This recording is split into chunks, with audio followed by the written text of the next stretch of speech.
Perbuatan baik tidak membuat orang menjadi baik, tapi orang baik selalu melakukan perbuatan baik. Dan perbuatan baik yang pertama kita lakukan hari ini adalah merenungkan firman Tuhan. Mari kita berdoa. Damai sejahtera Allah yang melampaui segala akal kiranya memelihara hati dan pikiran kamu sekalian di dalam nama Tuhan Yesus Kristus. Amin. Jemaat Tuhan, renungan harian HKBP Resort Sutoyo Rabu 16 Maret 2022 tertulis di Mazmur 150 ayat 6. Demikian dikatakan, biarlah segala yang bernapas memuji Tuhan. Haleluya. Dalam bahasa Batak dikatakan, Sude namarhosa ikon memuji Jehovah. Haleluya. Demikian firman Tuhan. Saya pernah memimpin ibadah pemuda di alam terbuka di Pantai Ancol. Setelah ibadah selesai, ada acara hiburan berupa games yang berusaha mengambil karet gelang yang ditanam di tumpukan debu tanah di piring. Untuk mendapatkan karet gelang yang tertanam dalam tumpukan debu tanah, mereka menghembus-hembus debu tanah sehingga debu itu mengenai wajah temannya yang lain dan yang wajahnya sendiri, hingga pandangan mereka terganggu dan sesekali mereka terbatuk-batuk dikarenakan hembusan debu yang berterbangan padanya. Itulah yang terjadi ketika kita menghembuskan nafas ke arah debu tanah. Debu akan segera berterbangan dan mengotori muka orang yang ke arahnya kita hembuskan. Bahkan mungkin sekalian juga mengotori muka atau wajah kita sendiri. Tapi apa yang terjadi ketika Tuhan menghembuskan napasnya kepada debu tanah? Yang terjadi adalah terciptanya seorang manusia.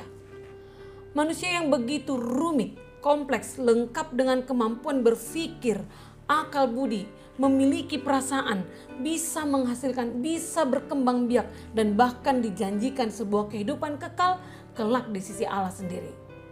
Seperti yang tertulis di Kejadian 2 ayat 7, ketika itulah Tuhan Allah membentuk manusia dari debu tanah dan menghembuskan napas hidup ke dalam hidungnya. Demikianlah manusia itu menjadi makhluk yang hidup. Itulah awal mulanya manusia hadir sebagai makhluk yang hidup. Hembusan nafas hidup yang berasal dari Tuhan, itulah yang membuat kita menjadi makhluk yang hidup.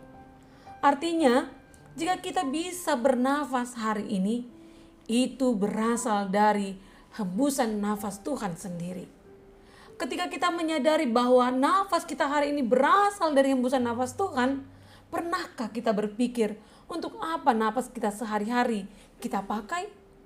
Kita mungkin terengah-engah ketika naik tangga atau kecapean setelah bekerja keras. Di saat lain kita mungkin mengisi saat-saat kita bernapas dengan berkeluh kesah atau menyesali hidup kita. Namun pemazmur melihat sisi lain dari sebuah napas. Ketika nafas ini masih berada pada kita, adalah baik jika itu dipakai untuk alasan yang tepat. Sebuah alasan yang menjadi landasan kita untuk hidup, yaitu untuk memuji Tuhan. Pemazmur dalam renungan kita hari ini berseru, biarlah segala yang bernapas memuji Tuhan. Haleluya. Inilah ayat yang menjadi penutup dari rangkaian kitab Mazmur yang panjang itu. Sebagai manusia yang masih hidup, kita terus bernapas. Karena jika tidak, kita akan mati. Dan selama bernafas itu kita masih memiliki kesempatan untuk melakukan sesuatu yang bisa kita lakukan. Hendaklah itu dipakai untuk memuji Tuhan. Nafas tidak bisa kita simpan untuk dipakai kemudian hari. Jika kita memilih untuk menahan nafas, maka kita akan melewatkan kesempatan untuk itu. Bahkan jika kita menahannya untuk waktu yang lama, kita bisa pingsan atau bahkan mati. Karena itulah, selagi nafas itu masih ada dalam diri kita, kita harus mampu mempergunakannya dengan sebaik-baiknya demi kemuliaan Tuhan.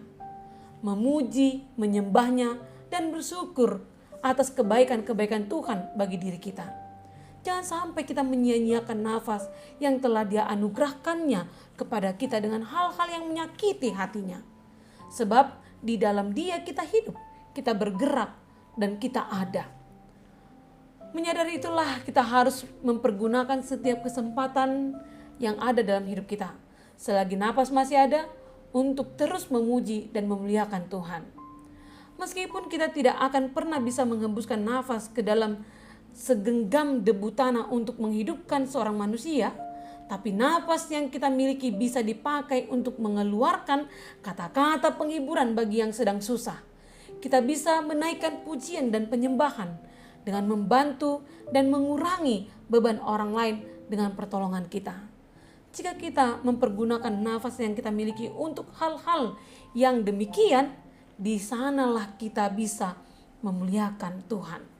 Dan dengan cara itulah kita tidak menyia-nyiakan nafas kita selagi masih ada. Jemaat Tuhan, seperti apa Anda mempergunakan nafas Anda saat ini? Ingatlah untuk tidak menyia-nyiakan lagi nafas kita selagi kita masih diberikan kesempatan, sebelum pada suatu ketika nafas ini kembali kepada Sang Pemberinya. Setialah memuji Tuhan. Amin, kita berdoa. Tuhan, ajarlah aku menyadari betapa aku sangat membutuhkan-Mu. Biarlah dalam setiap tarikan nafas kami selalu mengalir pujian syukur yang tulus kepadamu. Selagi Engkau masih memberi kesempatan dalam hidup kami ini, biarlah perbuatan dan perkataan kami selalu memuji Engkau, agar kami layak menerima kehidupan kekal di dalam kerajaan-Mu. Terima kasih Tuhan. Amin. Jemaat Tuhan, tetaplah memuji Tuhan dalam setiap aktivitas Anda hari ini. Salam sehat, Tuhan Yesus memberkati.